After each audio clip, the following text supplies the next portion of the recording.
cerdas. Kata ini kayaknya kita semua sering dengar ya. Tapi apa sih sebetulnya artinya? Seringkali kita mikir cerdas itu ya soal nilai IQ, satu angka, satu ukuran. Tapi gimana kalau cara kita mikir selama ini salah besar? Gimana kalau kita semua punya potensi yang jauh lebih dahsyat dari yang kita kira? Yuk kita bedah bareng-bareng. Biasanya kan kita mikirnya gini nih, ada yang namanya kecerdasan. Ini buat yang jago matematika, jago ngomong. Terus ada yang namanya bakat, ini buat yang jago main musik, jago olahraga. Sadar nggak sih kita seringkali ngasih label seolah-olah yang satu itu lebih wah, lebih pinter gitu dibanding yang lain. Nah, disinilah seorang psikolog, Howard Gardner, datang dan boom, mengguncang semuanya. Dia lempar satu pertanyaan yang radikal banget. Gimana kalau pemisahan antara kecerdasan dan bakat itu cuma asumsi kita aja? Cuma asumsi yang nggak ada dasarnya. Gimana kalau selama ini kita salah total? Oke, sebelum kita masuk ke ide gilanya Gardner, kita perlu paham dulu nih musuh besarnya. Pandangan lama yang bilang kalau pintar itu cuma ada satu macam. Ini bukan ide baru loh, udah lebih dari 2000 tahun dari zaman filsuf Yunani kuno sampai ke tes IQ yang kita kenal sekarang, gagasannya tuh sama. Cuma ada satu jenis kekuatan otak yang disebut kecerdasan. Dan hasilnya, ya cuma dua. Kamu entah cerdas atau nggak cerdas. Udah, gitu aja. Titik.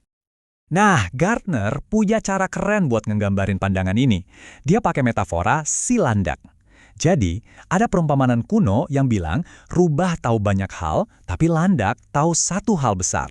Si landak ini, yaitu dia, simbol dari kepercayaan pada satu kecerdasan tunggal. Fokusnya cuma satu, ukurannya cuma satu, IQ misalnya.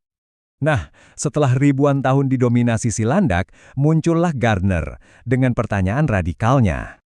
Dan dia datang membawa lawannya si landak, yaitu si rubah. Ingat perumpamaannya tadi? Rubah itu tahu banyak hal.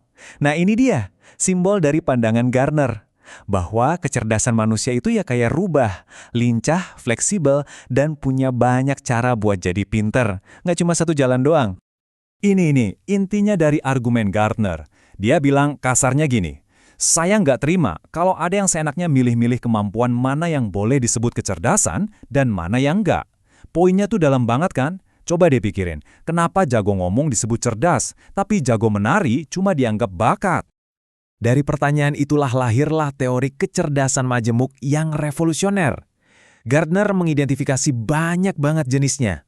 Ada kecerdasan musik, kecerdasan memahami orang lain atau interpersonal, bahkan kecerdasan buat memahami diri sendiri atau intrapersonal. Yuk kita lihat beberapa bingkai pikiran yang paling keren ini. Oke, yang pertama, kecerdasan linguistik. Ini bukan sekedar jago grammar atau punya banyak kosakata ya. Ini jauh lebih dalam. Ini soal kepekaan sama rasa dari sebuah kata. Kayak seorang penyair gitu loh, yang bisa merasakan gimana satu kata doang bisa ngubah seluruh nuansa dan emosi sebuah kalimat. Coba bayangin deh, seorang penyair yang lagi milih satu kata yang pas banget, atau seorang orator ulung yang bisa bikin ribuan orang tergerak cuma dengan rangkaian kata-katanya, atau penulis novel yang bisa bikin kita nangis dan ketawa buat dunia yang cuma ada di kepala kita. Nah, itu dia kekuatan linguistik. Lanjut ada kecerdasan logis matematis. Ini yang mungkin paling kita kenal sebagai pinter. Intinya adalah kemampuan buat ngelihat pola. Pola-pola abstrak. Kata-kata di sini keren banget. Seorang matematikawan itu pembuat pola. Tapi polanya dibuat dari ide. Mereka itu bisa ngelihat keteraturan di tengah-tengah hal yang kelihatannya acak. Siapa aja mereka? Ya, para ilmuwan yang mencari hukum-hukum alam semesta, para programmer yang ngebangun dunia digital yang kompleks, para ahli logika yang menyusun argumen yang kokoh, mereka semua pada dasarnya adalah arsitek yang membangun sistem-sistem keren dari bahan dasar, ide. Nah, ini juga keren banget, kecerdasan spasial. Kutipan ini ngejelasinnya pas banget pakai contoh pematung. Dia tuh bisa melihat sebuah patung di kepalanya dari semua sudut secara bersamaan. Pas dia lagi natap dari depan, otaknya udah tahu persis gimana bentuk belakangnya. Ini kemampuan buat mikir dalam bentuk 3D. Contohnya, yang jelas pematung, tapi juga pelaut yang bisa membaca bintang dan ombak untuk navigasi. Atau arsitek yang bisa berjalan di dalam gedung yang bahkan belum dibangun. Mereka semua punya kemampuan super buat melihat dan ya memanipulasi ruang di sekitar mereka. Lanjut, ada kecerdasan kinestetik jasmani. Atau gampangnya, kecerdasan tubuh. Ini keren banget. Ini adalah saat di mana pikiran dan tubuh itu benar-benar jadi satu kesatuan yang sempurna. tubuh bisa membaca sinyal-sinyal dari lingkungan dan meresponsnya dengan gerakan yang presisi dan indah. Kita ngomongin soal atlet yang gerakannya kayak punya pikiran sendiri, atau seorang dokter bedah yang tangannya stabil luar biasa saat melakukan operasi rumit, atau seorang penari yang bisa menceritakan sebuah kisah tanpa satu kata pun, cuma lewat gerakan. Ini semua bukan sekedar fisik, ini adalah kecerdasan tingkat tinggi yang diekspresikan lewat tubuh. Oke, sampai sini udah keren ya. Tapi bagian berikutnya, ini yang benar-benar bisa mengubah cara kita memandang diri sendiri. Idenya adalah, kecerdasan itu nggak tetap. Gardner bilang, dan ini penting banget, kecerdasan kita itu bisa diubah, bisa dilatih, bisa tumbuh. Jadi ini bukan soal takdir dari lahir. Oh, saya nggak bakat matematika. Bukan. Kecerdasan itu kayak otot, bisa dikembangkan. Lewat apa? Lingkungan, latihan, dan yang paling penting, keyakinan bahwa kita bisa. Mau bukti? Ada contoh yang luar biasa dari suku Anang di Nigeria. Di sana, musik itu bukan pelajaran tambahan. Musik itu hidup mereka. Sejak bayi umur seminggu, mereka udah terpapar musik terus-menerus. Hasilnya, anak umur 5 tahun di sana udah jago mainin ratusan lagu. Bandingin sama di tempat kita, di mana musik sering dianggap bakat yang cuma dimiliki orang-orang tertentu. Ini bukti nyata kan gimana lingkungan dan budaya bisa menumbuhkan kecerdasan secara massal.